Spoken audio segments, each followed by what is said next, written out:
Welcome, ladies and gentlemen, to your magical moon message. Moon in Taurus, Sun in Libra.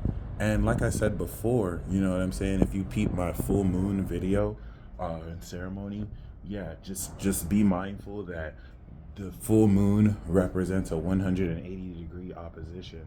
The quality of the snapshot of this 180-degree opposition is a T-square with Pluto.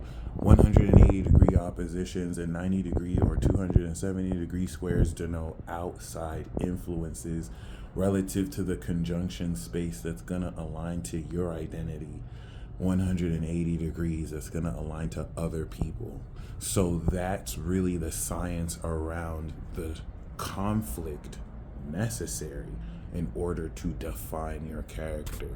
Similar to a video game or a movie where the character or the game avatar needs to level up through experience, the next 2 weeks, specifically really this coming up next week to the end of this week, is challenging you with a myriad of different characters that align and challenge with the direction you are understanding you're taking, who you know you are, who you are evolving yourself to be, and who you're getting ready to activate your super self as. And through these conflicts, you define more of your character. So this is why I said stuff like you're going to see maybe more psychic attack than you've seen in the past decade, but unlike the past decade, you leveled up. So whereas before you were playing more of a defensive role to awaken more of your understanding, you're awakened more than ever. So now over the next 6 months and decade, really, you're laying the smack down. This is now the power balance shifting post Virgo season of 2022 and 2023, where 2023 and 2024 is now you transforming status quo, because now you're laying the smack down. And a lot of you feel this. A lot of what may have been defensive in standing up for yourself is now turning into exposing where a lot of these projections are coming from, showing people to really, based on their behavior, not any opinions here, actual facts that we're presenting from Virgo, who the fuck these weak people are. Okay, these weak ass stupid little bitches. Anyway, other than that, all right, when I say these things, I'm talking more of a consciousness. It's never personal. It's not like someone in the back of my head that I'm thinking of, because we deal with so many different people. When you remember that separation is an illusion and you start to look at it inverse, you know that we battle not against flesh and blood. Ephesians 6:12, principalities, unseen rulers of darkness, thrones, powers, fallen angels. These are frequencies that can inhibit and invade the darkness of people's hearts. When you practice spiritual hygiene and you, of course, like sharpening a sword or brushing your teeth twice a day, keep yourself in a position to where you don't have a mouth bacteria can screw up, you don't have a heart that demons can literally influence, because you keep clean, you keep your thoughts pure, you keep your feelings pure. This makes it impossible to be possessed. All these people asking, what do I do for psychic self-defense? Do you walk with God? I know a lot of people are afraid to admit that Jesus Christ is Lord. And when I say Jesus Christ, I'm not talking about the biblical interpretation that might have been edited and changed. I'm talking about the actual logos, the science. People say all sorts of bullshit like, oh, like that's just an analogy. It doesn't mean it was real. Both could be true. Just be very mindful of that. People who don't want you to believe in logic, right? That's suspect to me, without getting religious, because I know I don't want this to be a religious argument. I'm not trying to argue Christianity or Islam. This is about truth, not philosophy. So the nature of how you represent the truth of your character is what's going to be revealed. Moon in Gemini, the ninth house of philosophy. So now this Scorpio signature of transformation is taking into account the results of who you've understood yourself to be, because the moon in Aries made that clear. All right, comment a fire sign emoji if you really were revealed that more powerfully than ever. It didn't even give you any new information, just returned to what you already knew and added more depth. Well, now you're manifesting it.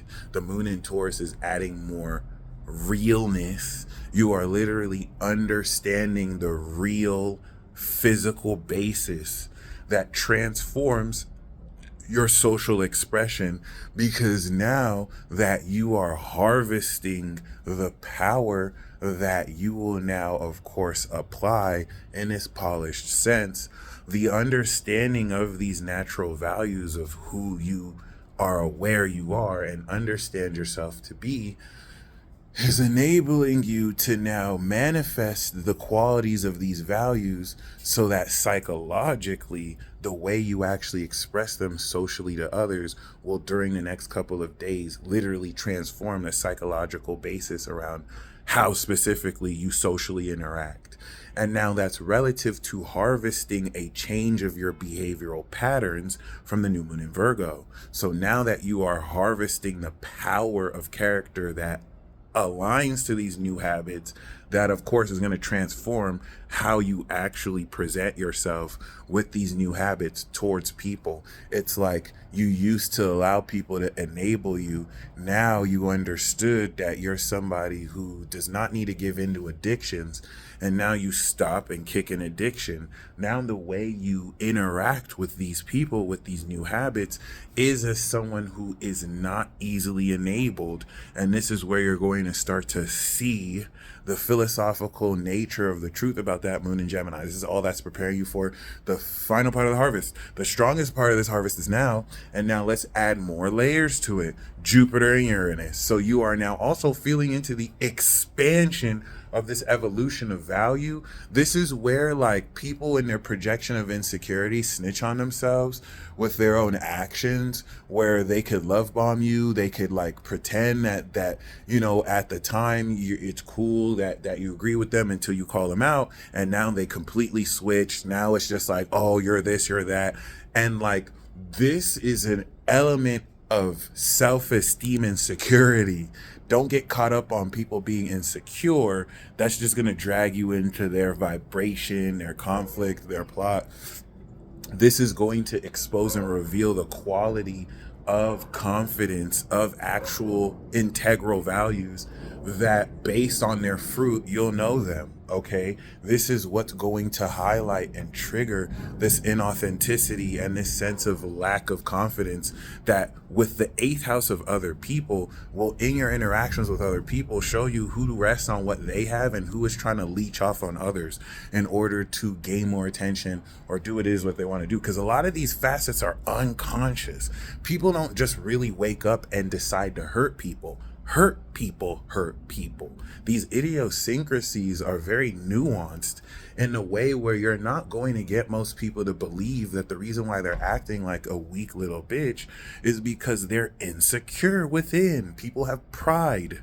People have all sorts of ego that now enhances this illusion of separation. So it's transits like this that not only help you expose these dynamics subtly and not so subtly in people, but now it enables you to understand what boundaries to draw that accept and align with your value of yourself. So you're not accepting anything you know you're not. It's not worth it for you. Okay.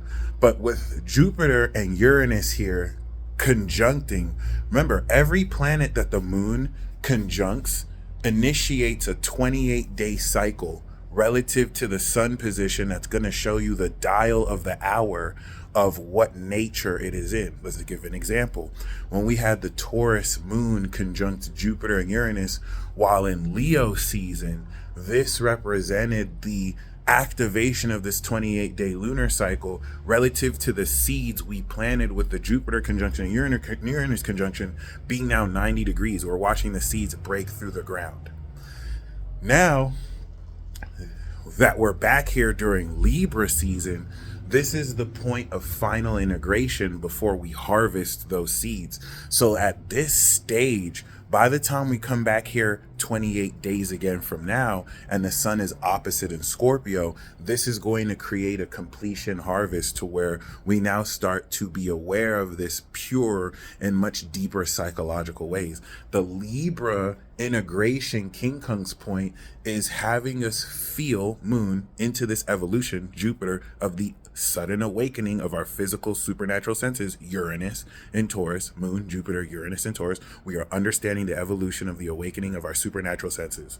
But relative to what? The sundial is in Libra. Now we're understanding this versus last month where we understood how we were evolving so that we can create new habits. Now we understand how we're strengthening this again. Every cycle strengthens at higher degrees so that we can apply this towards how we socialize with other people, applying these new habits. So this is where this month and next month, you're going to actually witness this breakthrough, because we're in the breakthrough arc, Libra, Scorpio, Sag, of power. And this is where, like, you don't have to entertain insecure bitches. You have to, and that's not gender specific, okay? It's because these dudes out here, but like, you don't have to entertain insecurity. You're going to see this psychological nature in people who snitch on themselves. This is why integrity and respect enables two people of different paths to come together. If someone doesn't respect themselves, they're not going to respect you. They're not going to operate in integrity that now reveals their character.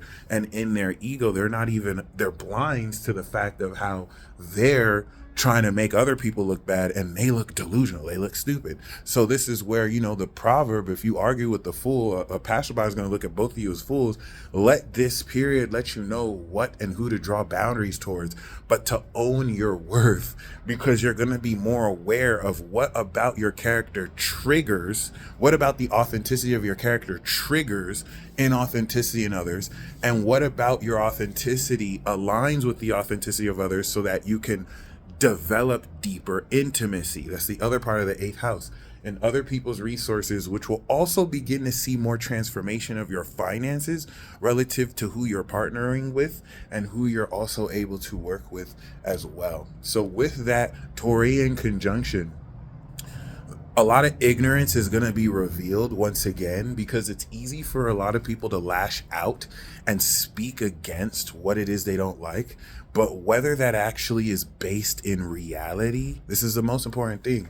When you deal with Libra, you're dealing with the social expression of one's character. Taurus is your individual values. So people can cast an image of you that's not really based in reality. It's just based on their ideas of you from the limited portion of who you are when they saw it. And this is where you have grown adults who act like children. When you really speak the truth, they start to imitate what you say. They start to dismiss it, even though it's factual. That uncharacteristic approach is not a coincidence. That's a slight glimmer into the nature of that person's character. Because anyone who's secure, anyone who's mature, anyone who knows what they're talking about, they don't act like kids. So like, this is where people just snitch on themselves, and they're doing so because they're hurt people, and hurt people, and they become weak little bitches. Okay. And this is where you don't need to just hurt them back. Just let them dig their own grave. You don't have to enable people to reinforce their illusions. Just recognize them, draw the boundaries, and know that it can never really affect you unless you're now investing thoughts and feelings to give into that. And for those of you who embrace that, you're breaking through with this harvest. And this is what's going to transform now, not only this dynamic, but relative to that power balance. It is coming into the completion through this Taurus transit that's going to actually transform how much more you're on the attack instead of being in the defense. And it's very important to know that a lot of what shifted that was Jupiter and Saturn coming out of Cap and Aqua, and now Jupiter shifting the balance towards the individual and away from collective mainstreams and narratives. So just keep that in mind. Y'all stay blessed as always. I do also want to, with this new cycle of Uranus and Jupiter, have you excited, because now the depth of understanding how you are now strengthening your physical senses is in your awareness of how you are breaking through in Libra season, going to, as the moon comes into the truth of moon in Gemini, show you how you've updated your utilization of superpowers and abilities. So the moon in Taurus is going to make this hyper real, very practical. It's going to begin to help you sense this so that you can now perceive what it is you're doing when the moon is in Gemini. Stay safe out here, y'all. The spiritual war rages on as always, but let's not really give in to victims. Let's not make ourselves victims. Let's remember, we are victors. We already won. We already won. All right. Shout out to y'all once again. People will say things and contradict themselves. Like, for example, if I'm boring, why would you be watching me? Right? Y'all stay blessed as always. Peace.